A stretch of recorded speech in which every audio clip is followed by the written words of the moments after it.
right, we are live. We're back. The Center for Innovative Leadership video podcast is being brought to you by the National Association of Elementary School Principals. Welcome to the NAESP Center for Innovative Leadership video podcast. We're Andy, Jacks, and Hamish Brewer, two of the fellows for the Center of Innovative Leadership.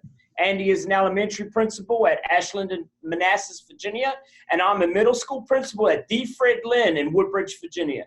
The Center for Innovative Leadership podcast is about real school leaders doing real work all across the country right now, how they are overcoming obstacles in unique and innovative ways. What can we learn from their insight and experiences to take back into our own school leadership? Make sure you subscribe to us, like us, and share this information out to keep the conversation around innovative leadership going. And I am fired up about today's guest. That's right. Today is the Craig Martin. And if you've ever met Craig Martin, he is a guy that you will never forget. And that's what happened with us. We met him. He just makes a lasting impression, his massive personality, and I know he cares deeply for his students. He is the principal of Michael J. Perkins Elementary School in the Boston Public School System in Boston, Massachusetts. Boston, Mass. You don't have much of a Boston accent. We'll have to come back to that. He was the Massachusetts Elementary Principal of the Year, ASCD Emerging Leader back in 2012, 2009 Boston Educator of the Year. He's just a machine. You can follow Craig at Craig C. Martin 12. So today, Craig will be sharing how he is leading change, building resilience in his students to face challenges in their lives, as well as the importance of having joy in school, something I know that we both, Hamish and I, greatly believe in joy and love and fun and all that kind of things in school. So, but before we begin, I want to say welcome, Craig. And you got to know out there, there's two things about Craig. One is we were talking ahead of time about the fashion game, the principal fashion game, and then two, the working out game. I mean, Craig is a beast. He was deadlifting like 1,000 pounds the other day. I saw him put on Twitter, he's a machine, man. So let's talk about the workout first, man. What's up with the workouts? I know it's something that's super important for us. I just know that it is important to run around with your young people and stay as vibrant as you can. It's all about staying active. So for me, at one point I was 350 American pounds. I definitely am cornbread fed and a Southerner at that.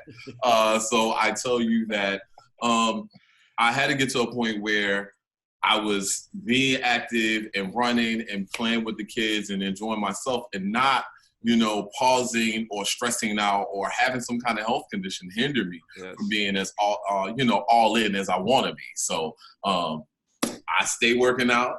I try to get in the gym 4 times a week, and I also try to be as active as I can with the kids outside. So it's important. Absolutely.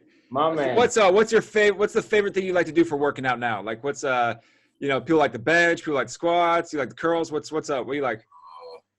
Oh, Andy, you ain't working out if you're not squatting. You're going to be telling me you're squatting, bro. Because you ain't training if you ain't squatting. No way, man. I play college football. I did enough squats in my years of college football that I'm never squatting again if I can get away with it. You're not working out if you ain't squatting. No, man. You are. That's good. It's smart to do it, but I'm sick of squats. Man, squats, I'm not a fan, but I mean, in deadlifts, you have to. You have to work those hamstrings. You got to work them glutes. That's the only way you can get it in. Right now, I got a fixation on the deadlift.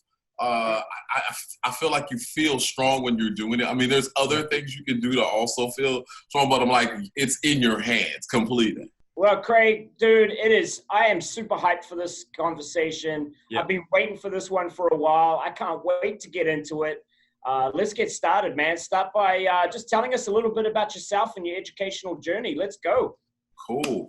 Well, I'm a Southerner, so I am actually born and raised from New Orleans, Louisiana, and came here to Boston because I wanted to go to Leslie University. I also know it's important to balance out the educational experience with a liberal arts experience. So, as y'all talk about having that sports background, for me, it was art. So being in the band, singing in the choir, doing those kinds of things, like that was kind of my jam. And so coming to Leslie University gave me an opportunity to hone my craft in being a school leader, refining my craft as an educator in front of young people, and also blended artistry.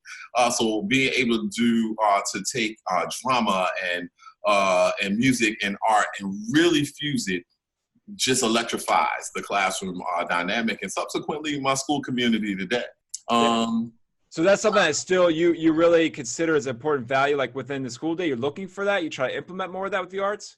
Yeah, I mean, right now, New Edition is playing on main atrium of the school right now. So, you know, yesterday was like the Greatest Showman, and before that, we've had like Barbara Streisand. You know, we've had Frankie Baby. We've had Aerosmith.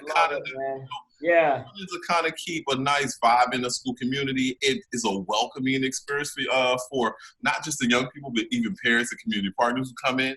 Because sometimes school can be a drag. And how do you keep it inviting and welcoming for people to want to come through and spend time with you? Yeah, I've always played music in my school and found it's been always an equalizer for everybody. It's something that everybody can tie into. And I believe that the arts and music is such a central part of a school and a process. Yeah, absolutely. Yeah, absolutely. So you shared a couple pictures. Let's take a look at these pictures and tell me what you're showing us here. All right, what's this? What's going on here? What's happening in your school? This is National Principals Day. Oh, nice. So this is my young people who gave me some beautiful cards that they created. My love language is words of affirmation. So if you know anything about the 5 love languages, that's one of them. And so they also created a poster for me and a crown. So that's what you see here. Well, you know what, Andy, it's obvious that you, Craig, dude, you have such strong relationships with your students. Yeah. You know, that kind of feedback, man, that's feedback. If that's not happening right, you got to change something because I always say, Andy, and behavior is feedback. Most definitely. I love my young people. Just checking them out. It's like, and this is 5th grade. So they've written me a book. And so I'm having an opportunity to read what each of them have written to me and for me. So that's what you see. Wow. And that's my 5th graders. That's awesome. And they say, it's with the little kids, everyone kind of makes the excuse of all elementary and little kids, it's easy for them to connect. But as these kids getting older in elementary schools, like yours, I know ours is, they still connect. They still want to have that great relationship with the principal and want to know you and want to care about you. And that still matters as kids get older. We tend to think that it's only for like the little kids, but I think it matters for all ages. Most yeah, definitely. you know what's interesting? I think often people think of Boston as not necessarily always diverse, but it's amazing how diverse your pictures are there. It's awesome. Oh yeah. Oh, this was so this was Dressed Like Your Favorite Staff Member Day. So this was a teacher and staff appreciation. That's Adam, my wonderful K2 friend, and so he decided to dress up like me. Oh, that's awesome. Yeah. Oh, and this is one of our newest friends. He just joined us. He joined 1st grader. He joined us 2 weeks ago. All right. And so Carmela is pretty cool, man. So making sure that you're welcoming new students, right? So that's a big deal. Try to form that relationship early on. That's what I'm seeing here. Most definitely. Yeah. It is important for us to create an environment where kids know that, one, we love them for who they are and the skin they're in. That first and foremost is what this work is about. And yeah, it's gonna come through education. It's gonna come through those connections and relationships. But those kids need to know that you are gonna hold them down even at the times where they feel unlovable, that they feel that their circumstance and situation is really creating a very stressful or painful experience, that you're gonna be right there with them. And so I'm just grateful that I have the opportunity to live in my calling, live in my purpose, and do what it is that I do. Yeah, absolutely. So what's happening here in this picture? I see a bunch of kids looking up at you. I see a lot of anchored charts. That's one thing. A lot of diagramming out the math problems, it looks like. Yeah, so and that's Ms. Gonzalez. So she's a grade 5 teacher. And this was just me walking through and kind of doing a check-in to see how they're doing. Okay. I think that every school leader, regardless of what you're doing, should shave at least like 30 minutes of your time should just be dedicated to walking around and doing a check-in. Yeah. Temperature gauging. How are things going? Checking in with the kids who you know are high flyers, those who've had challenging mornings and you know that like the home dynamic is not the best. Kind of just saying, hey, how are you doing? Looking at them checking on their work, just saying, hey, smiling at them. Mm-hmm. It really has changed how the community feels when you do that walk around the building and you do that personal check-in. That's right. So what I see, if this is like a video conferencing here, I see students in the instructional leadership team. What's that? This was ILT. So this is my ILT meeting. What's ILT mean for you? Instructional leadership team. So okay. We were actually doing a calibration around, at this time we were talking about providing effective feedback. And so in this particular meeting, I have teachers who are working, my teacher leaders from across the building, who are really trying to norm how we are actually providing feedback to students day to day and whether or not that is actually changing our performance over time. So okay. Is this, do you run this alongside like a PLC, like a professional learning community type thing as well? It's connected. So these are the teacher leaders who will lead their grade level PLCs during the week. And so what we do is we practice, we go through simulations, we have the conversations, we do the planning, and that helps these leaders to actually then go back to their grade level PLCs and subsequently take that work to the next level. What's an example of a practice where you've done this, you've had a challenge and you've come to resolution with a solution? Is there one that you could share with us that we could all learn from? Well, one of the things that we feel like have been a game changer is around aggressive monitoring. So aggressive monitoring is really just saying, hey, this is my independent practice task. This is my math. This is my my writing that we're working on. We need to be able to get every single student in the actual room a piece of feedback within a very brief moment in time that they can take and use to improve their work. How can we do that? We have to create our own exemplars. We have to have a pathway for how we're going to actually check in with every single student, give them enough feedback that they feel like, okay, I can take and do this thing that you want me to do. Whether or not that's responding to a prompt or whether or not that's doing multiplication facts. So we're kind of walking through how are we going to enhance that process. And subsequently, we have seen such great performance over time that we've bested the district average for the last 2 years in ELA and math.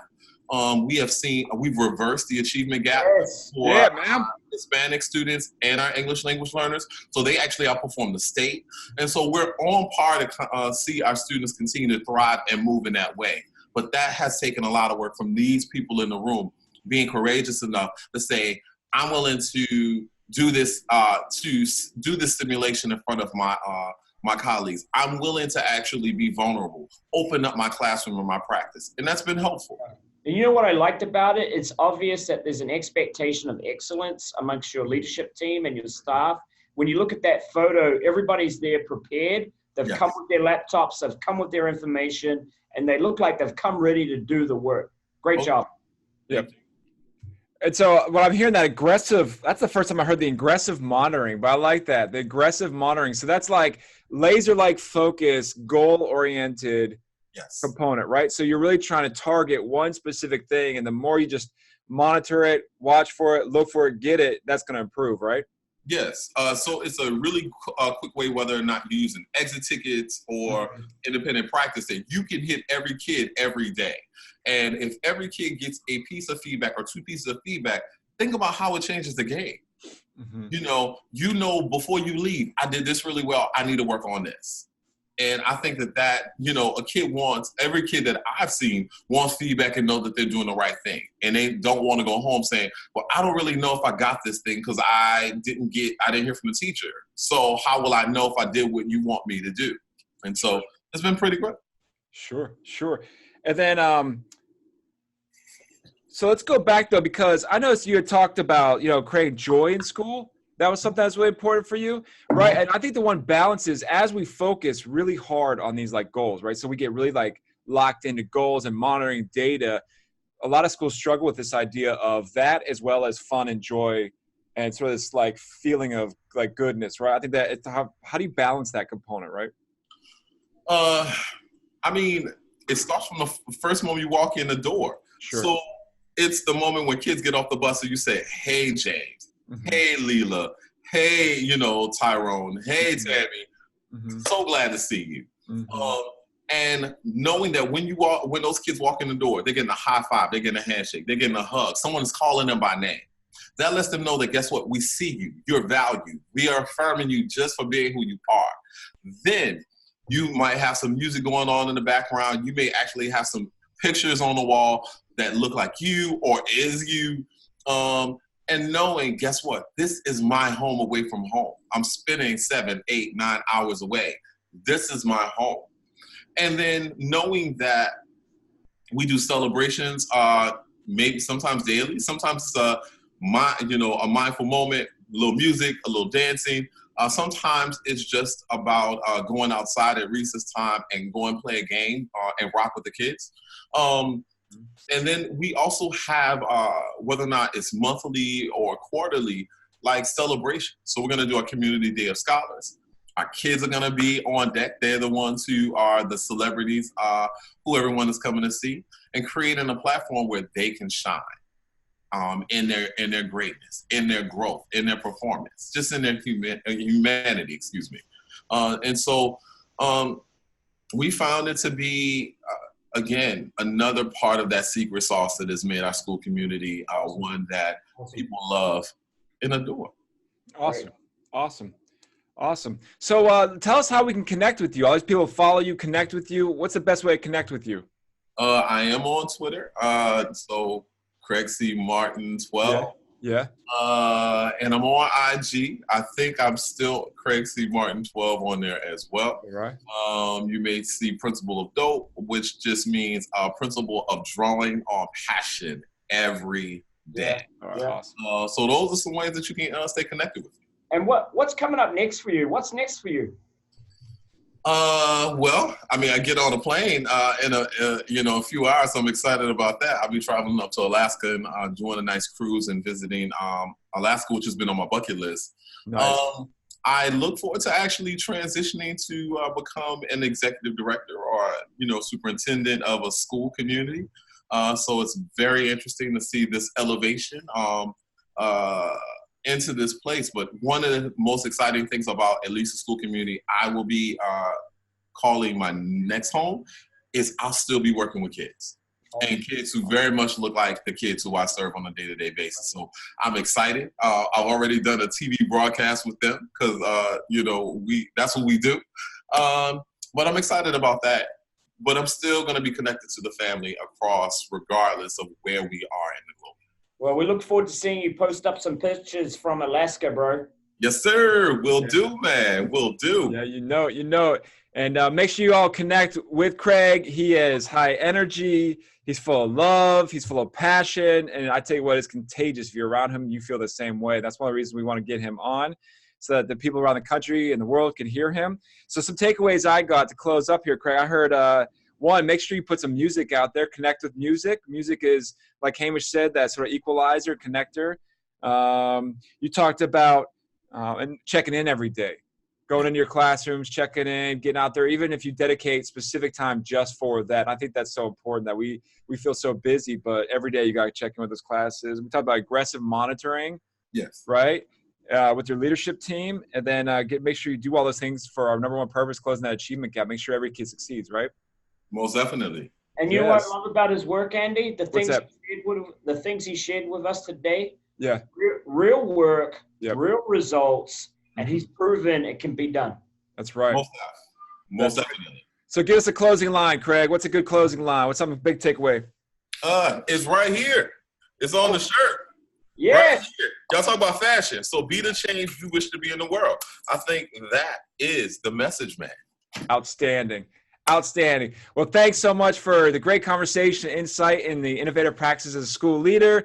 Don't forget, all of you listeners and viewers out there, to go to our webpage at NAESP.org at the Center for Innovative Leadership. Sign up and share your story, your journey, your insight into leadership with us. Keep the discussion going on Twitter. For me, it's _Andy Jacks, and for Hamish, it's Brewer HM. And see all the past videos on our NAESP channel as well. Hamish, I think that's a wrap. What do you think? I think that's a wrap. Remember, guys, don't stagnate. Innovate. Nice.